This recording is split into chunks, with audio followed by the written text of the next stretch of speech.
rendu tout récemment, puisque je crois que c'est hier, c'est ça? Hier, oui. À la demande du gouvernement algérien. Ça a dû gâcher un peu ces fêtes de l'indépendance aujourd'hui. Mais enfin bon, on va pas pleurer là-dessus. Je vais peut-être donner tout de suite la parole à Antoine Comte, puis à Patrick Baudouin pour la FIDH, et à M. Rachid Messi. Oui. C'est l'arrêt de... Oui. Je me suis trompé, c'est l'arrêt de mise de demande de... Avant de dire droit. Je n'ai pas l'arrêt sur le fond, il me semblait léger. Oui, il est... Ok, d'accord. Écoutez, d'abord, on va commencer par le début. C'est une décision qui me fait extrêmement plaisir, vous en doutez. Et en même temps, je voudrais vous marquer mon étonnement. Hier, lorsque la décision a été rendue, il y avait un Africain dans la salle qui était habillé, costume cravate, très, très bien, très fort comme homme. Et à ce moment-là, Madame le Président a relevé les infractions qui lui étaient reprochées. Crimes contre l'humanité, génocide, assassinats multiples, etc. Il était libre, alors que Mourad Dina est resté détenu 6 mois. C'est une demande d'extradition donc des autorités rwandaises. Et Mourad Dina, lui, faisait l'objet d'une demande d'extradition des autorités algériennes, évidemment, on l'a compris. Et pourtant, l'un était libre et l'autre détenu, et les infractions étaient quand même d'une toute autre nature, puisque le crime contre l'humanité est imprescriptible, et que c'est, comme on l'a souvent dit ici et ailleurs d'ailleurs, le crime des crimes. Alors voilà, c'était mon étonnement hier après-midi, quand on est venu pour assister à ce prononcé de l'arrêt. La décision prise est importante, puisque la question qui se posait pour Mourad Dina était de savoir sur quoi portait l'extradition. Les autorités algériennes l'ont fait arrêter sur la base d'un mandat d'arrêt international qui datait de 2003. En réalité, il a été arrêté au mois de janvier donc, de cette année, 2012. Et lorsqu'on a reçu la demande d'extradition, dans le délai légal prévu par la Convention, on s'est aperçu que le mandat d'arrêt avait en fait été remplacé par un arrêt de condamnation. Un arrêt de condamnation postérieur, le condamnant à la peine perpétuelle pour enrôlement dans un groupe terroriste à l'étranger. Donc c'était des faits qui se seraient produits à l'étranger. Et pour faire bonne mesure, les autorités algériennes ont versé au débat, comme si ça faisait partie de la demande d'extradition, un autre arrêt de 1997 pour les mêmes motifs contre Mourad Dina, qu'il condamnait encore par contumace, non pas à la peine perpétuelle cette fois-ci, mais à 20 ans. Et donc la Cour de Paris n'a pas été dupe de cette façon d'agir, et a commencé par demander au mois d'avril des précisions. Et c'est ce qu'on appelle le complément d'information. Donc la Cour a demandé que les autorités algériennes précisent si oui ou non l'arrêt de 1997, le condamnant à 20 ans pour des faits similaires de terrorisme, faisait partie de la demande d'extradition. Il n'y a jamais eu de réponse. C'était ni oui ni non. Elle a demandé aussi que soit joint à la procédure l'arrêt de mise en accusation dans l'affaire de 2005, qui lui avait valu, par conséquent, la peine perpétuelle. Et donc, cet arrêt de la chambre d'accusation de la Cour d'appel d'Alger, ou du tribunal criminel d'Alger, je crois que ça s'appelle, a été transmis, et à notre grande surprise, et à notre grand plaisir, nous avons découvert qu'on ne parlait pour ainsi dire pas de Mourad Dina. La personne qui était visée était une autre personne, dont on a compris d'ailleurs ultérieurement, et M. Mesli vous le dira, qu'elle a été acquittée d'ailleurs.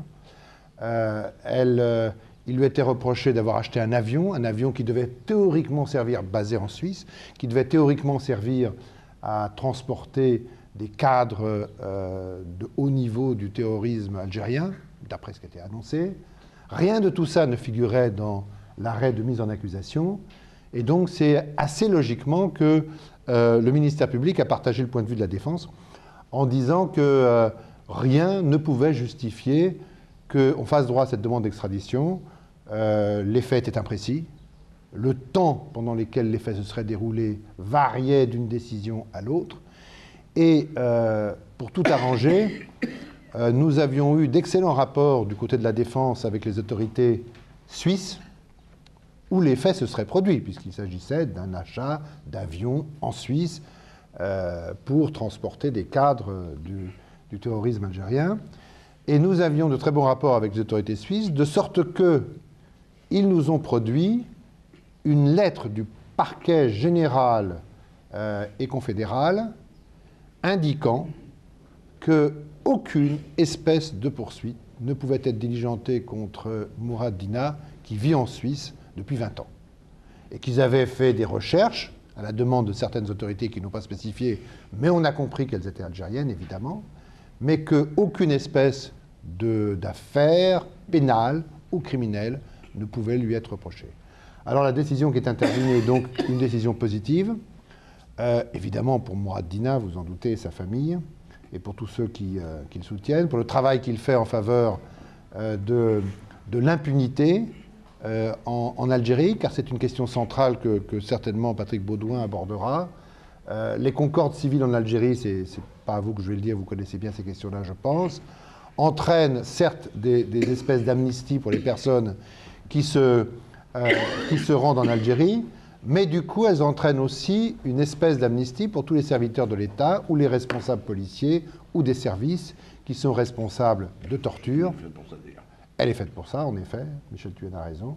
Responsables de torture ou de disparition forcée. Hein. Je vous rappelle quand même, enfin, vous le savez, qu'on chiffre à peu près à 200 000 personnes disparues, mortes, assassinées.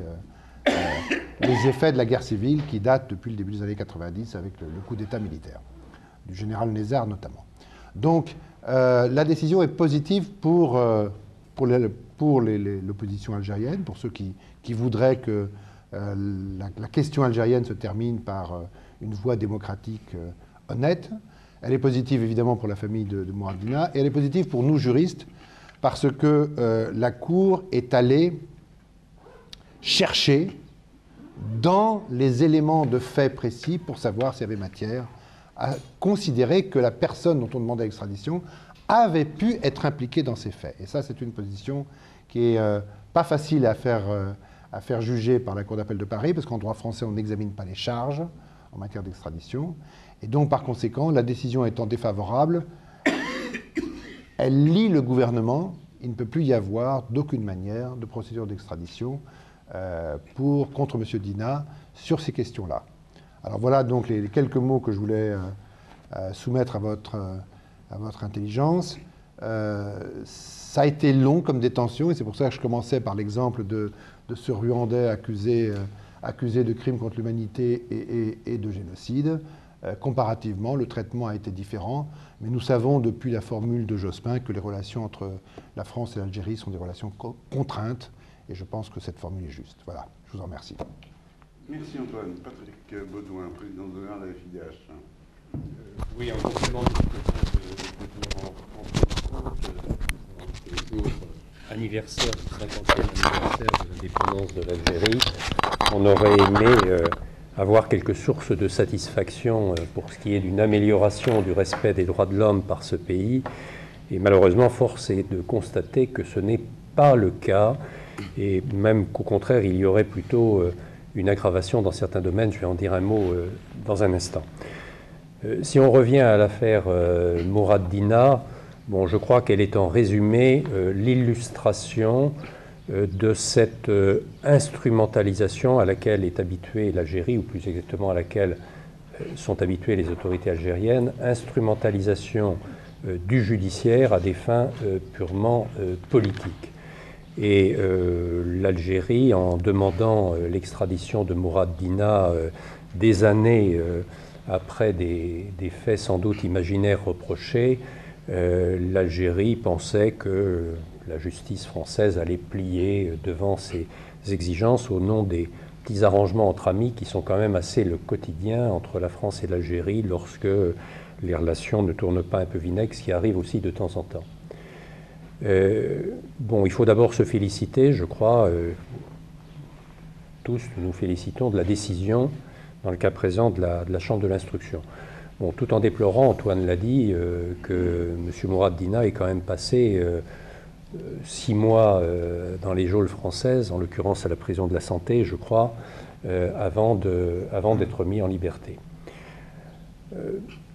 Ce qui est tout de même assez choquant, c'est que d'un côté, donc, il y a ces poursuites contre M. Mourad Dina. Ça se termine bien depuis hier. Enfin, le fait lui-même était tout à fait choquant.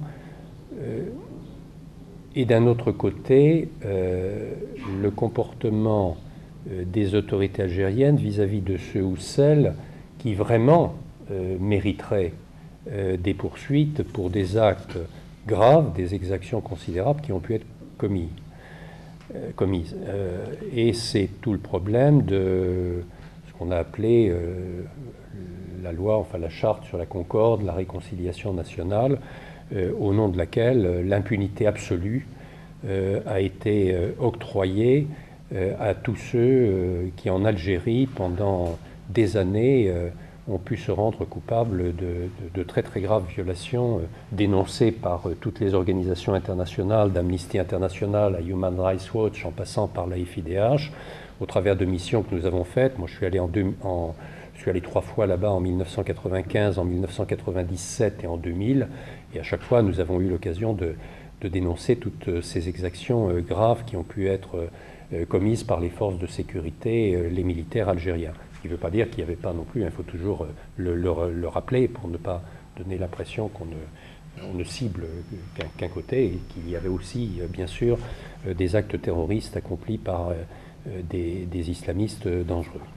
Mais ceci est tout de même très, très choquant, encore une fois, ce maintien de l'impunité. Alors je voudrais juste, pour terminer d'ailleurs, insister sur un cas qui va venir en parallèle de celui de Mourad Dina et qui est tout à fait d'actualité, qui est le cas de Mohamed Smaïn. Alors certaines parmi vous le connaissent, j'imagine, hein. Mohamed Smaïn, c'est un grand militant des droits de l'homme, je le dis vraiment, un grand militant des droits de l'homme, plus que courageux, qui était le représentant le responsable de la section locale de la LADDH, la Ligue algérienne de défense des droits de l'homme, à Relizane. Et Mohamed Smaïn a continuellement dénoncé les agissements des milices qui ont sévi dans ces années 94-97 à Relizane. Et pire encore, il a dénoncé l'existence d'un charnier. Preuve à l'appui. J'avais enquêté, moi, en 2000, là, dans cette région, on avait recueilli des masses de témoignages absolument accablants. Bien. Et il se trouve que, d'une part, Mohamed Smaïn donc, a commis ce crime de lèse-majesté, qui est de dénoncer tout cela, et on lui a reproché, il ne manque pas de sel, de saveur, la dénonciation de crimes imaginaires, car il n'y a que dans l'imagination de M. Smaïn qui a pu de manière fertile prospérer l'idée que les militaires algériens, ou les services algériens, ou les milices algériennes auraient pu commettre des exactions. Donc au bout de tout un processus que je vous épargne, judiciaire, qui a été entamé en 2001 et qui a abouti en octobre 2011, M. Smaïn s'était trouvé condamné à 2 mois d'emprisonnement pour dénonciation de crimes imaginaires. Mais on avait mis la peine en suspens, il n'avait pas été réellement incarcéré, compte tenu en particulier de son état de santé, puisqu'il a des problèmes cardiaques et il souffre aujourd'hui d'un cancer de la prostate. Et puis en parallèle, il y a un lien étroit, c'est toujours la France, l'Algérie, il se trouve que la Ligue française des droits de l'homme et la Fédération internationale des ligues des droits de l'homme ont initié à Nîmes, en 2003, une action judiciaire, une plainte en saisine du procureur de la République de Nîmes qui visait 2 miliciens, les frères Mohamed, Abdelkader Mohamed et Hossein Mohamed, 2 miliciens qui avaient sévi dans la région de Relizane entre 1994 et 1997 et à l'encontre desquels il y avait un dossier à charge tout à fait accablant dans le cadre d'une milice qui était dirigée par le maire de la localité qui s'appelle Fergam. Cette plainte a très très bien évolué dans le cadre de l'instruction, avec 3 juges d'instruction successifs qui ont fait un travail considérable. On est arrivé au terme de l'instruction en septembre 2011. Le juge a donc rendu ce qu'on appelle l'article 175, et qui met un terme, lui, à son travail de magistrat instructeur. Et normalement, le parquet, le procureur, devait prendre ses réquisitions Donc, soit de non-lieu, soit de renvoi en cour d'assises, puisque c'est une plainte pour torture, comme fondement principal la torture, qui nous permettait d'agir sur le fondement de ce qu'on appelle la compétence universelle. Or, depuis le mois de septembre, on attend les réquisitions du procureur, que j'ai rencontré et qui n'a pas dissimulé que faisait l'objet, au-dessus de lui, d'une surveillance extrêmement étroite et d'une marge de manœuvre très restreinte.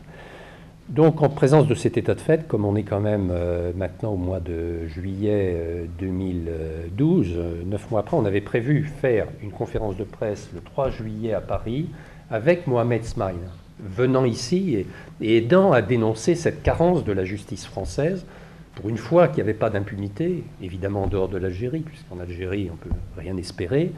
Eh bien, on demandait à Smaïn de venir un peu apporter son témoignage, son soutien, et venir dire ici à quel point les victimes ou les familles de victimes attendaient avec impatience qu'enfin il y ait une justice dans laquelle ils avaient jusqu'à présent confiance, qui est la justice française, pour qu'elle vienne juger ces miliciens. Eh bien, comme par hasard, quelques jours auparavant, on a mis à exécution la condamnation dont je parlais à 2 mois d'emprisonnement pour dénonciation de crimes imaginaires à l'encontre de Mohamed Smaïn. Et à l'heure où nous parlons, Mohamed Smaïn est en prison en Algérie, ce qui fait qu'il n'a pas pu, évidemment, venir ici apporter son témoignage pour dénoncer la lenteur de la justice française. Vous voyez là vraiment une illustration du maintien de ce comportement absolument intolérable et qu'il faut sans cesse dénoncer des autorités algériennes qui ferment le couvercle au maximum pour éviter que le moindre début de commencement de justice puisse passer. Tout dernier point, sachez qu'aujourd'hui même en Algérie, je crois qu'il y a encore eu un communiqué qu'on a fait passer très récemment, il y a un harcèlement constant des défenseurs des droits de l'homme algériens, pour qui il devient de plus... Des syndicalistes surtout. Et des syndicalistes, tu as raison, pas seulement des défenseurs des droits de l'homme, de toute parole qui vient dénoncer ce qui peut continuer de se passer en Algérie. Ne parlons pas des disparus, de Nacera Dutour par exemple, avec son organisation qui lutte depuis des années pour obtenir vérité et justice à ce niveau. Voilà donc la situation de l'Algérie aujourd'hui.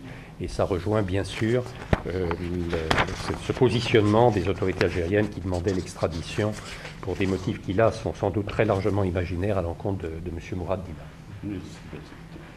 Monsieur Rachid Mesli. Merci, M. Tuliana. Je ne vois pas ce que je peux ajouter de plus à ce qu'on dit.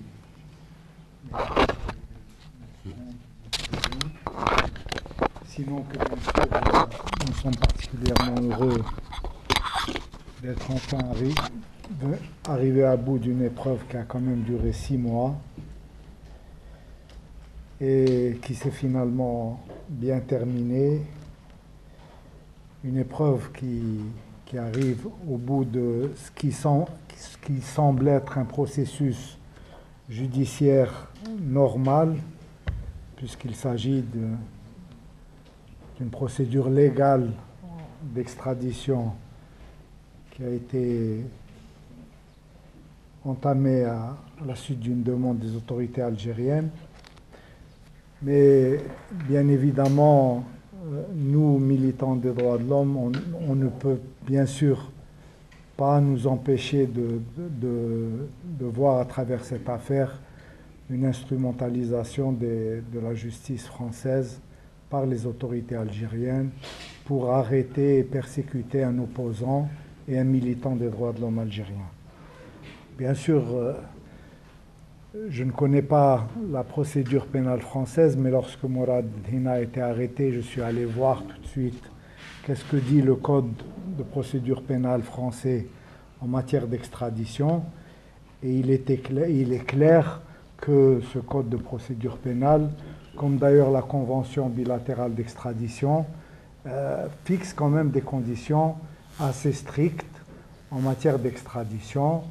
Et les 2 premières conditions sont que les faits pour lesquels la personne qui est l'objet de cette demande d'extradition, ces faits doivent être précis et circonstanciés, d'une part, et d'autre part que ces faits doivent être datés. Donc, si on devait se reporter à ce mandat d'arrêt qui est qui est particulièrement vague. Je me suis tout de suite dit, après avoir vu un petit peu de quoi il s'agissait, que c'était une affaire qui n'allait durer que quelques jours tout au plus, et que très rapidement la justice française allait, en constatant que les faits qui figuraient dans cette demande n'étaient tout simplement pas, on ne savait pas de quoi il s'agissait.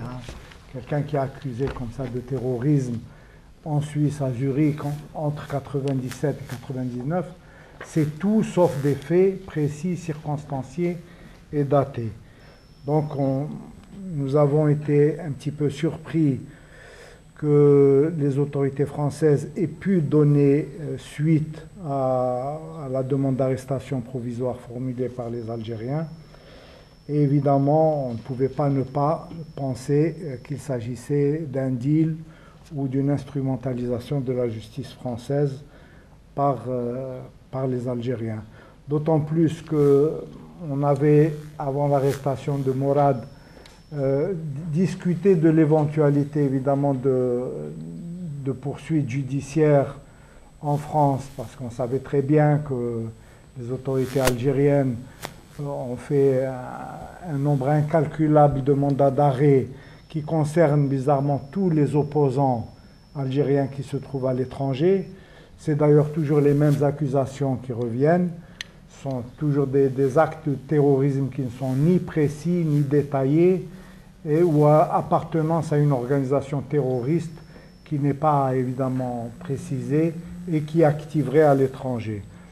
Bon, nous, Algériens qui vivons en Suisse, avons la chance quand même on sent quand même qu'on vit dans un état de droit, parce que lorsqu'on a fait l'objet de demandes d'extradition ou de poursuites par les autorités algériennes, nous avons été convoqués par les autorités suisses qui nous ont entendus sur les charges qui pesaient sur nous et qui ont tout de suite classé ces demandes de poursuite formulées par les autorités algériennes. Pour nous, la France reste quand même un état de droit, et on s'est toujours dit que la France n'irait pas quand même jusqu'à arrêter des Algériens sur des accusations qui ne sont apparemment pas fondées, formulées pour ce que nous considérons un État voyou. Parce que nous savons très bien ce qui se passe en Algérie. Nous documentons des cas de violation des droits de l'homme quotidiennement en Algérie, des cas qui ne sont pas médiatisés. Nous savons que la torture existe. Nous savons qu'il y a des personnes qui sont arrêtées et détenues au secret pendant de longues périodes. Et même si les disparitions forcées ne sont plus de cours, nous savons quand même qu'il y a au moins 10 000 Algériens qui sont disparus et dont on reste à ce jour sans nouvelles. Donc pour nous, il s'agit, d'autant plus que nous considérons que c'est un pays qui est toujours dirigé par les services de renseignement, qui sont au pouvoir, qui n'ont pas changé de structure ni de chef depuis aujourd'hui 20 ans. Le général Medine est toujours le chef des services de renseignement depuis 20 ans, alors que 5 présidents se sont succédés et un nombre incalculable de ministres. Donc, le point aussi également que j'aimerais soulever, c'est qu'il me paraissait quand même assez évident dès le début que la demande algérienne était motivée politiquement. Il ne s'agit pas de n'importe quelle personne qui aurait commis un crime ou un délit, mais il s'agissait quand même d'un opposant politique qui fait partie d'un mouvement politique. Rachad est un mouvement politique d'opposition, et nous nous étions dit quand même que la justice française aurait pris également en considération le fait que la demande des autorités algériennes était politiquement motivée pour la rejeter ou pour ne pas l'examiner du tout dès le départ.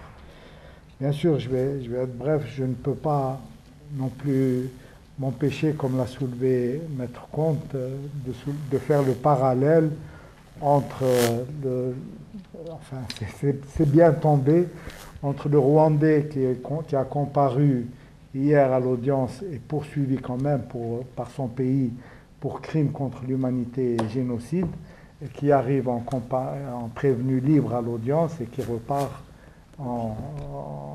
libre de... Hein, voilà, pour dire qu'à l'avenir, la justice française devrait quand même examiner avec beaucoup plus de circonspection des demandes formulées par une justice algérienne qui est totalement dévoyée. J'ai été avocat en Algérie, je ne peux pas m'empêcher je sais ce que c'est la justice algérienne, j'ai lu des arrêts de renvoi et je sais que des personnes ont été condamnées à mort et exécutées sur la base de dossiers de cette nature. Hein? Je me souviens que l'une de mes dernières affaires que j'ai plaidées, des personnes, on se demandait pourquoi elles se trouvaient devant un juge, et lorsque ces personnes ont été condamnées à 3 années d'emprisonnement ferme, ce qui était le minimum à cette époque en matière de terrorisme, l'un de mes confrères est allé voir le président, le magistrat qui a rendu la décision et qu'il connaissait très bien. Il lui a dit oui, je sais très bien qu'il n'a rien fait, c'est pour ça que je ne l'ai condamné qu'à 3 ans. Hein? Voilà, c'est ça la justice algérienne. Voilà. Merci.